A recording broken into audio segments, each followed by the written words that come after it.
Hello दोस्तों, स्वागत है आप सबका एक हिंदी क्लासेस में। आज हम लोग बिहार बोर्ड इतिहास की दुनिया का चैप्टर 1 भौगोलिक खोजे का प्रश्नों से सॉल्व करेंगे। चलिए स्टार्ट करते हैं वीडियो को। पहला क्वेश्चन, वास्को डी गामा कहाँ का यात्रा था? पुर्तगाल।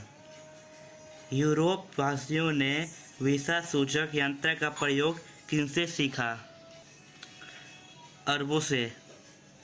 उत्तम आशा अंतरिक्ष कैप ऑफ गुड होप की खोज किसने की? डियाज बार्डो लिसियो ने। 14 क्वेश्चन, अमेरिका की खोज किस वर्ष की गई? 1492 में।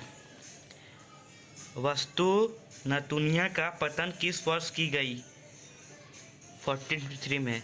विश्व का चक्कर किस यात्रियों ने सर्वप्रथम लगाया? मैगेलन। 2 नंबर, नीचे दिए गए कथनों में जो सही हो उनके सामने सही तथा जो गलत हो उनके सामने गलत का चिन्ह लगाएं। पहला क्वेश्चन, भारत के मूल निवासियों को रेड इंडियन कहा जाता है? फॉल्स। उत्तम आशा अंतरिक्ष की खोज ने भारत तक पहुंचने का मार्ग प्रशस्त किया? ट्रू। भारत अटलांटिक महासागर के पूर्वी तट पर स्थित है? फॉल्स। 4 नंबर, मार्को पोलो के भारत की खोज की? फॉल्स। जेरूसलम वर्तमान इजराइल में है? ट्रू। लिस्बन दास व्यापार का बहुत बड़ा केंद्र था? ट्रू। एक वाक्य में निम्नलिखित प्रश्नों का उत्तर दें। पहला क्वेश्चन, भारत अब आने में किस भारतीय व्यापारी ने वास्को डी गामा की मदद की? इसका आंसर होगा अब्दुल मजीद ने। दूसरा क्वेश्चन, न्यू फाउंडलैंड का पता किसने लगाया? सन जॉन और सेबास्टियन कैबोट ने। यूरोपियों द्वारा निर्मित तेज चलने वाले जहाज को क्या कहा जाता है? था केरावल। दक्षिण अफ्रीका का दक्षिणतम बिंदु कौन सा स्थल है? उत्तम आशा अंतरिक्ष। 11वीं 12वीं शताब्दी में ईसाई एवं मुसलमानों के बीच धर्म युद्ध क्यों हुआ था? जेरूसलम के अधिकार के मुद्दे पर। 1453 में कुस्तुनतुनिया पर किसने आधिपत्य जमाया? तुर्कों ने। पुर्तगाल एवं स्पेन किस महासागर के पास अवस्थित है? भूमध्य सागर। 4 नंबर, लघु उत्तरीय प्रश्न, यूरोप में मध्यकाल को अंधकार का युग क्यों कहा जाता है? इसका आंसर, यूरोप में मध्यकाल को अंधकार का युग निम्न कारणों से माना जाता है।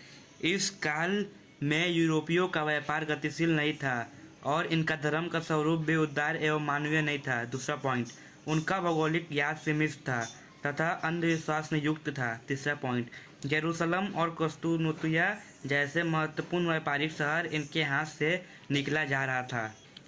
दूसरा क्वेश्चन, भौगोलिक खोजों में वैज्ञानिक उपकरणों का क्या योगदान था? इसका आंसर, भौगोलिक खोज में वैज्ञानिक उपकरणों का योगदान निम्न था। पहला पॉइंट, कंपास के बीच में दिशा का पता लगाया जा सकता था। दूसरा पॉइंट, दूरबीन में बहुत दूर तक देखा जा सकता था।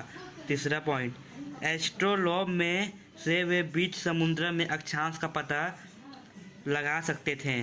चौथा पॉइंट, केरावल जहाज हल्के एवं तेज चलने वाले जहाज थे जिनसे वे समुद्र में दूर दूर तक का सफ़र कर लेते थे। तीसरा क्वेश्चन, भौगोलिक खोजों ने व्यापार वाणिज्य पर किस प्रकार प्रभाव डाले? इसका आंसर पेज नंबर 6 का पहला पॉइंट, व्यापार वाणिज्य पर प्रभाव। नए देशों की खोज एवं नए व्यापारिक संपर्कों ने यूरोपीय व्यापार वाणिज्य में वो क्रांतिकारी परिवर्तन लाए। उपनिवेशों के आर्थिक शोषण से यूरोपीय देश समृद्ध होने लगे हैं। इस प्रगति ने यूरोपीय व्यापार को चरमोत्कर्ष पर पहुंचा दिया। फलस्वरूप मुद्रा व्यवस्था का विकास हुआ, हुंडी, ऋणपत्र आदि व्यापारिक शाख का विकास हुआ। व्यापार अपने स्थानीय स्वरूप से विकसित होकर वैश्विक रूप लेने लगा, इधर से इधर तक। चौथा क्वेश्चन, भौगोलिक खोज ने किस प्रकार भारतीयों को तोड़ा? इसका आंसर पेज नंबर 8 में भारतीयों का अंत एवं भौगोलिक ज्ञान में वृद्धि। भौगोलिक खोजों ने वैज्ञानिक ज्ञान के संदर्भ में वैध भ्रांतियों को तोड़ने का कार्य किया। इससे चर्च द्वारा प्रसारित अवधारणाओं से उंगली उठने लगी। कालांतर में यह यूरोप में धर्म सुधार आंदोलन का कारण बना। नए गोलार्ध के आविष्कार से यूरोप की क्षुद्रता और दुनिया की महत्ता की अभूतपूर्व जानकारी ने मनुष्य को नए नए आविष्कारों के रास्ते पर खड़ा कर दिया। भौगोलिक से लेकर दिया तक इसका आंसर है, लिख सकते हैं आप। पांचवा क्वेश्चन, भौगोलिक खोजों ने किस प्रकार विश्व के मानचित्र में परिवर्तन लाया? इसका आंसर, भौगोलिक खोजों से पहले विश्व में कई ऐसे क्षेत्र थे जहां लोग रहते तो थे, परंतु शेष विश्व से उनका जुड़ाव नहीं था, जैसे अमेरिका, अफ्रीका, ऑस्ट्रेलिया तथा एशिया के कुछ क्षेत्र। यूरोपीय नाविकों द्वारा भौगोलिक खोजों के कारण पहली बार विश्व के सभी देश एक दूसरे के संपर्क में आए तथा एक नया वृहत विश्व का मानचित्र सामने आया। 4 नंबर कंप्लीट। 5 नंबर, दीर्घ उत्तरीय प्रश्न। पहला क्वेश्चन, भौगोलिक खोजों का क्या तात्पर्य है? इससे किस प्रकार विश्व की दूरियां घटाई? इसका आंसर, प्राचीन काल से ही विश्व में बहुत से ऐसे क्षेत्र थे जिनमें जनजीवन को विद्यमान था, लेकिन शेष विश्व से उनका जुड़ाव नहीं था, जैसे अमेरिका, अफ्रीका, ऑस्ट्रेलिया तथा एशिया के कुछ हिस्से। परंतु मध्यकाल के अंत में अर्थात 15वीं-16वीं शताब्दी में यूरोप के नाविकों ने अपने देश के व्यापार को बढ़ाने के लिए समुद्री रास्ताओं के द्वारा भिन्न भिन्न देशों में पहुंचने का रास्ता खोजा। इससे विश्व में सभी देश एक दूसरे के संपर्क में आ गए। इतिहास में इसी घटना को भौगोलिक खोज का नाम दिया गया। भौगोलिक खोजों के परिणाम काफ़ी दूरगामी और महत्वपूर्ण साबित हुए। इस घटना ने पहली बार लोगों को संसार के एक वृहद भूखंड से परिचित कराया और विश्व के एक दूसरे के संपर्क में आए तथा विश्व की दूरियां घट गई। विश्व के विभिन्न देशों में विभिन्न सभ्यताओं का एक दूसरे से संपर्क स्थापित हुआ। इसी के साथ सभ्यता, संस्कृति, धर्म, साहित्य, व्यापार इत्यादि का आदान प्रदान हुआ। दूसरा नंबर क्वेश्चन, भौगोलिक खोजों के कारणों की व्याख्या करें। इसका आंसर, यूरोपियनों द्वारा भौगोलिक खोजों के मुख्य रूप से 2 कारण हैं। पहला, 11वीं-12वीं शताब्दी में जेरूसलम पर अधिकार के मुद्दे को लेकर हुए धर्म युद्ध में यूरोपीय सामंत मध्य एशिया की नवीन शक्ति अरबों से पराजित हो गए। इससे यूरोपियनों का अभिमान टूट गया और एशिया से व्यापार करना मुश्किल हो गया। दूसरा, 15वीं शताब्दी में 5 दशक पूर्व तक यूरोप और एशिया के मध्य व्यापार कुस्तुनतुनिया के मार्ग से होता था, परंतु 1453 ईस्वी में कुस्तुनतुनिया पर तुर्कों ने अपना आधिपत्य जमा लिया, जिससे यूरोपीय व्यापारियों का एशिया से व्यापार का मार्ग कट गया, क्योंकि तुर्कों ने इस मार्ग से व्यापार के बदले भारी कर वसूलना शुरू कर दिया था, जिसका हल ढूंढना यूरोपियनों के लिए आवश्यक था। 6 नंबर क्वेश्चन, अंधकार युग से क्या समझते हैं? अंधकार युग से बाहर आने में भौगोलिक खोजों के लिए प्रकार मदद की।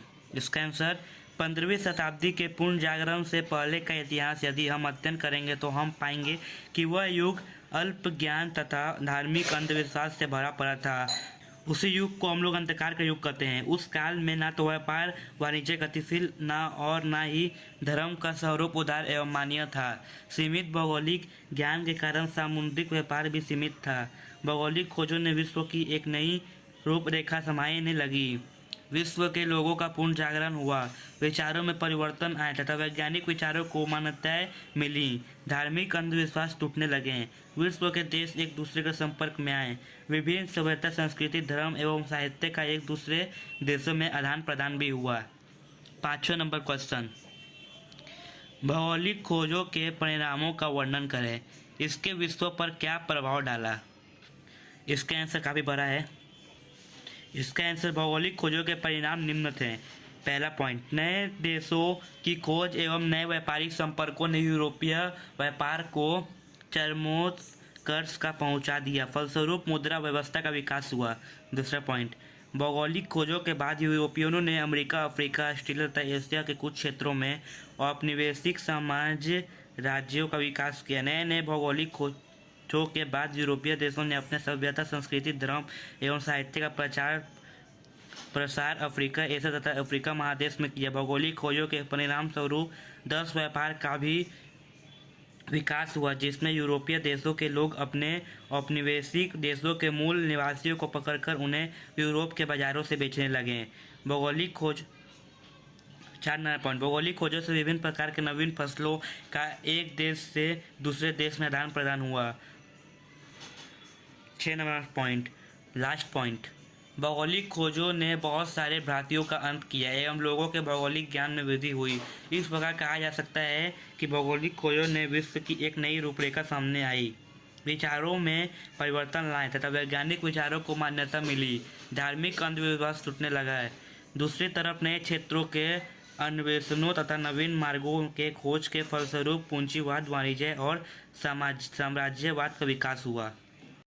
अगर आप लोगों को वीडियो अच्छी लगे तो प्लीज़ वीडियो को लाइक और चैनल को सब्सक्राइब कीजिए। चलिए बाय, मिलते हैं अगले वीडियो में।